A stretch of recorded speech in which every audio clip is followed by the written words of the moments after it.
as was mentioned, this is our third year for the breakfast and our partnership with IBJ, and the third year for issuing our report card.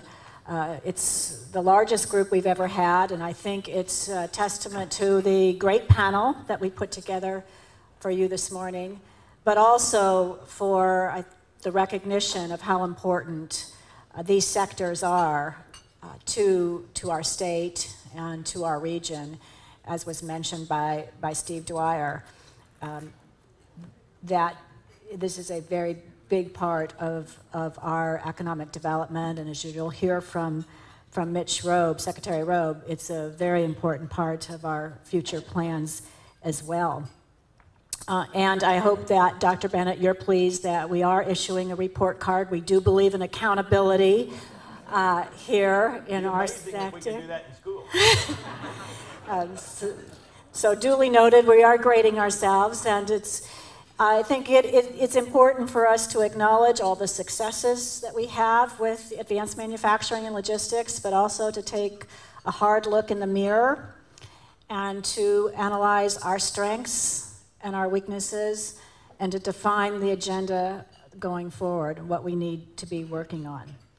So it is my pleasure this morning to introduce to you Dr. Michael Hicks. Needs no introduction to this audience, also a regular contributor to the IBJ, and he will be issuing our third report card on where we stand with advanced manufacturing and logistics in Indiana. So Dr. Hicks.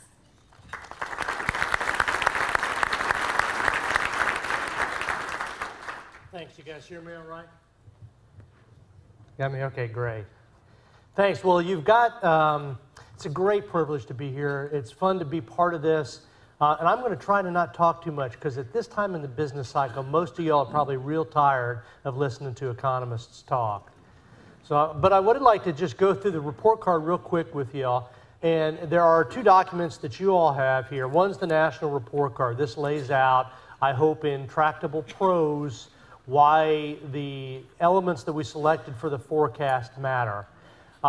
There's also a web interactive version on the website here at Ball State's website, and on the back at our address here. It just got posted about midnight last night, and you can go on that and scan through the states to see how they grade individually and how they, each of the categories work out for them. There's also an Indiana scorecard. This breaks down Indiana and the Midwest region, those states that we like to call our competitor states, the Midwest manufacturing states, and it includes a forecast in the back that I'll get to and explain in a few moments. These documents are also on this DVD, ROM, or CD-ROM that we have. Connexus has passed out to you. So just let me begin.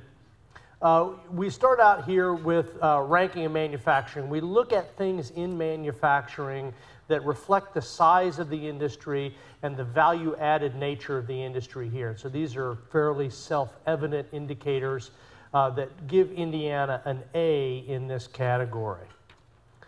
And this remains unchanged from last year.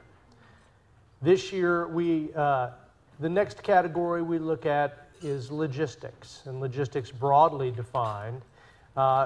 Here we look at not only the commerce that is in Indiana in logistics, but we also examine the commodity flows, and this was a big extension from last year, as well as the level of public investment and private investment in infrastructure in the state of Indiana.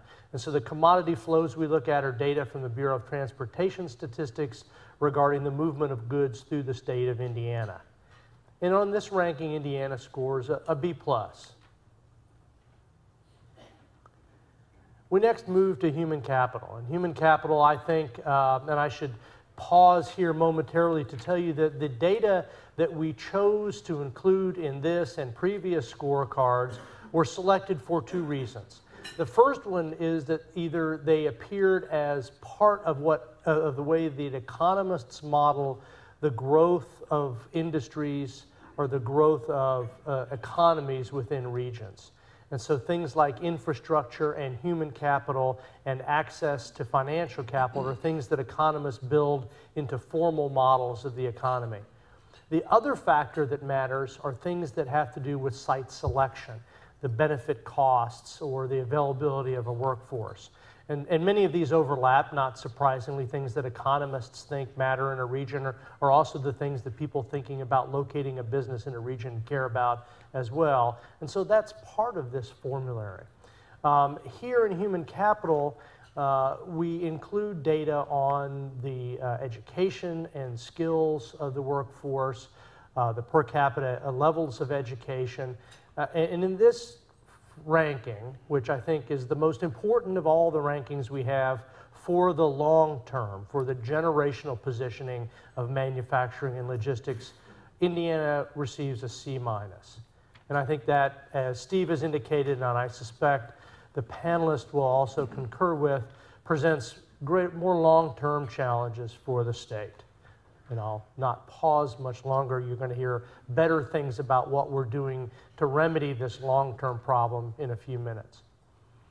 Benefit costs also matter, and benefit costs are those elements of wages that are borne by the manufacturing firm, by the business, that influence the location decision of individual firms. In Indiana, in benefit costs, scores a C, a little bit better than in human capital, but not nearly as well as we need to. The more attractive feature of this is that in our region, we do a little bit better than some of our regional competitors. Wisconsin, for example, receives an F grade in this.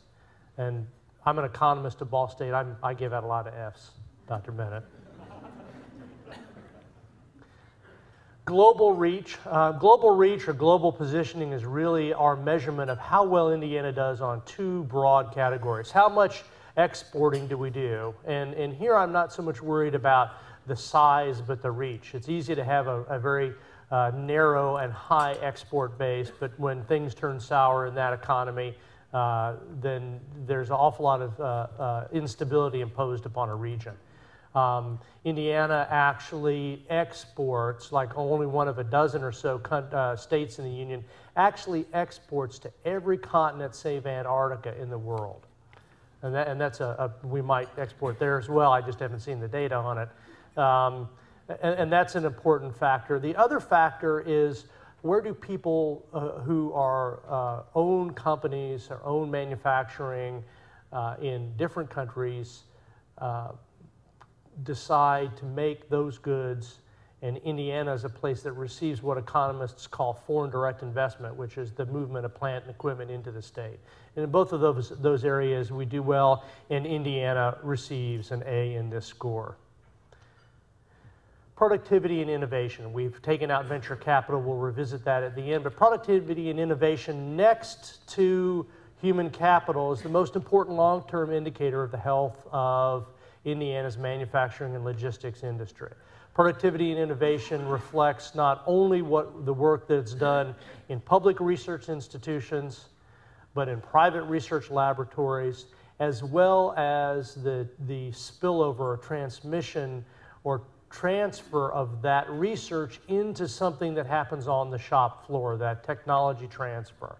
And if you look at the big indicators that Indiana has in terms of patents, in terms of R&D expenditure, we only receive a C score. So we're not doing anywhere near as well as I think we need to be to sustain that A grade in manufacturing for another generation.